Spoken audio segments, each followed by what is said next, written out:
The Action Movie Show. My name is Carlos Alcazar, and I appear to be completely discolored. And with me, as always, is my associate, Manyninjas. Hello, Manyninjas.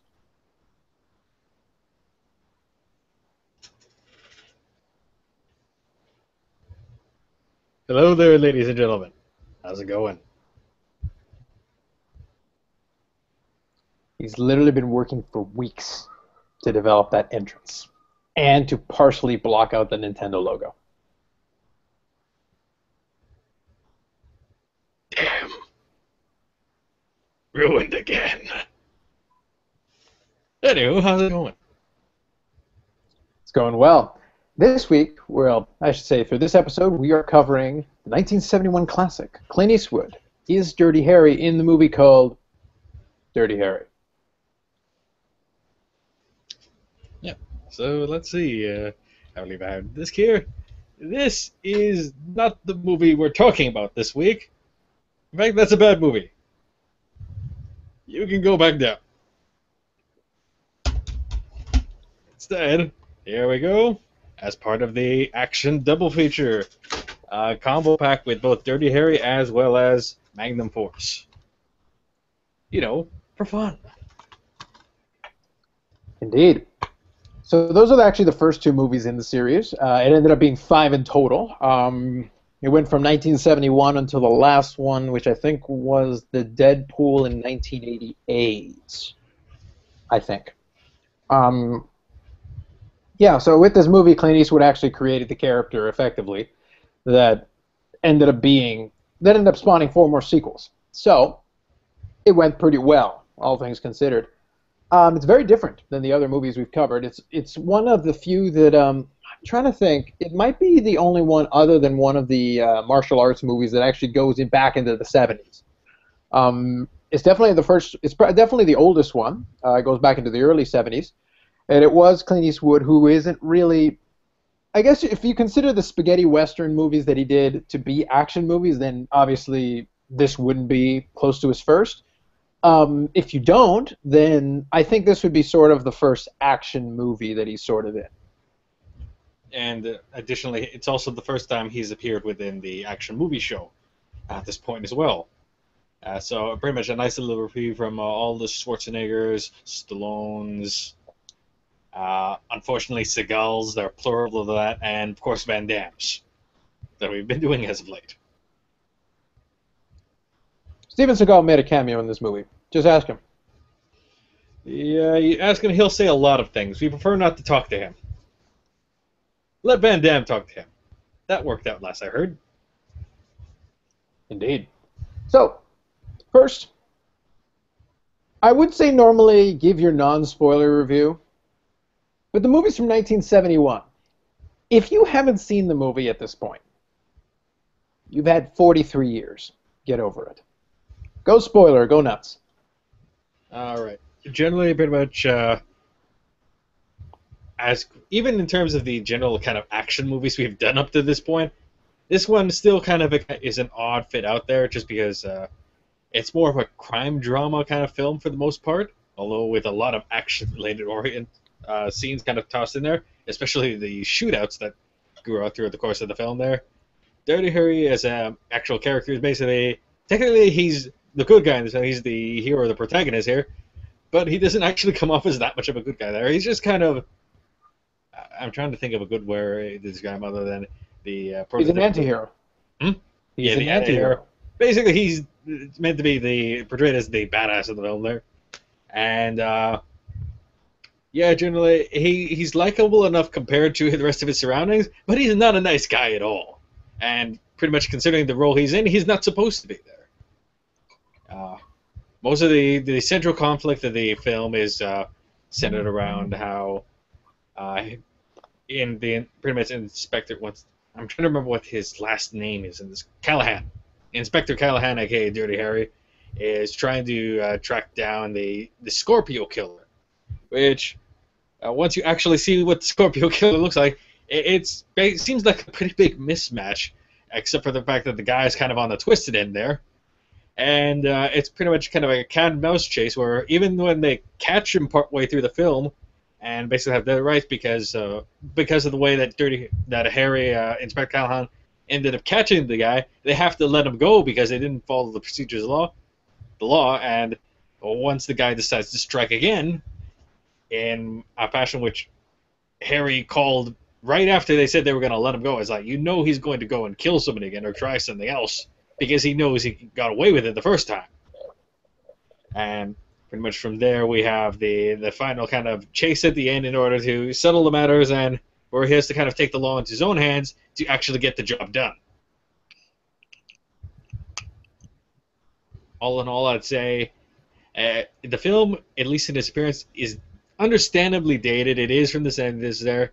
The film stock is definitely dated. You get what you expect in terms of the kind of grainy film quality, and after kind of checking multiple sources, we can confirm here at AMS that, yeah, the film, especially when it gets to the darker portions of the film, become almost practically invisible just because it's basically a pure black. You lose all the details on top of the graininess. And it's just, although the visual quality kind of goes kind of up and down over the place, it's still generally, in the actual turn of the film, a really entertaining film, I'd still find. Absolutely. The only thing I might add, right off the top, you did summarize the movie there. That's the main plot. Basically, it's two conflicts. You have Dirty Harry against the killer, because Scorpio. He's never actually given a real name. He's simply known as Scorpio, which is what he pens himself. And then in the credits, he's actually just called the killer. So, from a physical standpoint, it's a mismatch. Clint Eastwood is actually a much larger guy than the killer. So when they go and they end up fighting, it's a complete physical mismatch. Where he gets a lot done is that he takes advantage of the second conflict of the movie, which is Dirty Harry against the rules, or against against the system that he has to kind of work within, but also kind of works against. And that becomes the theme with Inspector Harry Callahan in these movies, starting with this one. He is a police officer. He does believe in the law per se, but he has a lot of issues with the rules that prevent him from being able to do the job the way he wants to do it. He's very results-oriented, and that's really the big overarching conflict that goes through the different movies. He only cares about the results, getting the thing done, and the system in some cases works against what he's trying to do. And that's the main crux of the movie, because like Manyninjas says, they actually catch him with probably about 30 or 40 minutes left in the movie. But that isn't the end, because he is able to basically walk off, because the way in which he got the evidence, according to the judge, was inadmissible. So as a result of that, he becomes very frustrated because he isn't able to. He catches the guy. They know it's the guy, but they're still not able to leave him incarcerated. He actually gets to walk away free, and he knows that he's going to try to do something again, which he does, which sets up the climax of the movie. So the tension is not even so much catching the killer, because they end up having to catch him twice, but specifically making it stick, which is what the climax is all about. I'd say killing the guy makes it stick. Killing the guy in the course of a crime, of course. Otherwise, then there would be more issues, and the ending would be substantially different, I imagine. But, it was subtle, Generally, probably what makes this character work is just kind of the way he carries himself for the most part. Generally, especially when it's to superiors, he comes off as very flippant for the most part. Kind of straight to the point there. In the interactions with the partner that they give him throughout part of the film, who leaves before I'd say the last third of the film, the partner they assigned him here pretty much already had been injured as part of basically rescuing Harry from the Scorpio killer, and kind of ended up leaving the force, which is probably for the best for his own sake, because, quite frankly, for the most part, cops didn't exactly get a good turnout here. You had one that was disguised as a priest that ended up getting killed, and generally, I'm pretty sure there's at least one or two other police deaths, I think, if I'm thinking correctly. If not in this film, I know it's definitely something that would carry on to the later films in the series, though, I imagine. They It definitely want becomes to a keep... recurring theme that basically Callahan's partners and people around him end up dead a lot. Hell, even when the very start of the film, the very beginning reel, shows off a list of officers that fell in the line of duty for that part of San Francisco. And it's implied that all of them were as a result of association with Callahan, even the ones from the 1870s. Probably not, but that would be pretty damn funny. He was in, I think, Unforgiven. So it could have been Callahan's ancestor who was in Unforgiven, who also looks like Clint Eastwood. Well, maybe it's just the continuation of the Man with No Name series. Only they gave him a name just because they needed one on record. Who also looks like Clint Eastwood. Yeah. As a side So what we're note, trying to say is that Clint Eastwood is actually a Highlander. That's also a subtext of this movie. yeah. Let's see. Can I make a point while you're thinking of your point? Sure. One thing that I want to say. So the movie begins with the killer being basically a sniper. So he ends up killing a girl who's swimming in a pool, and that's our setup for the beginning of the movie. Because of that, he tries to take the city for ransom, basically, stating that he's going to kill again if they don't pay him $100,000. So that's the beginning theme of the movie, $100,000. So this is 1971. Now, one thing that I did notice, I wanted, as usual, we jot down a couple of notes here and there. One thing that struck me, I decided to look it up just because I knew approximately what it would be, but I was curious. So $100,000 in 1971 would be about $600,000 in 2014 dollars. The beginning thing is that the mayor is like trying to scrounge up this money, trying to find $100,000 because it's tricky to do so. It's not really an exorbitant amount. It's $600,000 in today's dollars. If somebody started sniping people and they asked for $600,000 today, while the city would hate to have to pay ransom to effectively a terrorist, $600,000 they would be like, man, we got off easy. That's that sucks, but it's like, we won't paint a couple of the streets. We won't paint a couple of the lines for a couple of months. We'll have to wait at least another calendar year to pave a few roads. Yeah. Yeah, basically, it's like a couple of your potholes are not going to get filled in. Sorry about that. Yeah, no. Speaking of not even the number, but the Scorpio Killer. Okay, so we start off. It's at least seemingly on the surface, especially with the extra additions to the sniper rifle. It seems like, okay, no, this kind of guy is kind of a more methodical killer. It's more of a refined process here. But as it went on, the guy became evidently more and more loopy and just kind of haphazard in his actions. So basically, they seem to have dumbed down the villain partway through, which basically, once they revealed the guy was basically a scrawny, 150-pound soaking wet dude. Yeah, with apparently some kind of a speech impediment for a little bit there, or just there's something off about that guy other than the fact he's crazy, but I don't know what the hell it is. Everything just kind of went the hell from there in terms of your methodical, dangerous killer appearance there. So what you're saying is, notice that?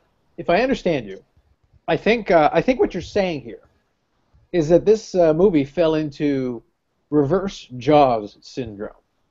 We actually would have been better off if, like the shark in Jaws, we see less of him until the very end rather than more. Yeah. Especially just prior to the actual arrest itself and, well, the meeting for the original ransom money drop-off, it seems like... Actually, no, they at least had partially shown the guy beforehand, so even then it was back then. But at least partway before, I was like, okay, no, it seems like the man could still be partially competent, but the more we saw of him, the less competent the killer became, and the more idiotic things became.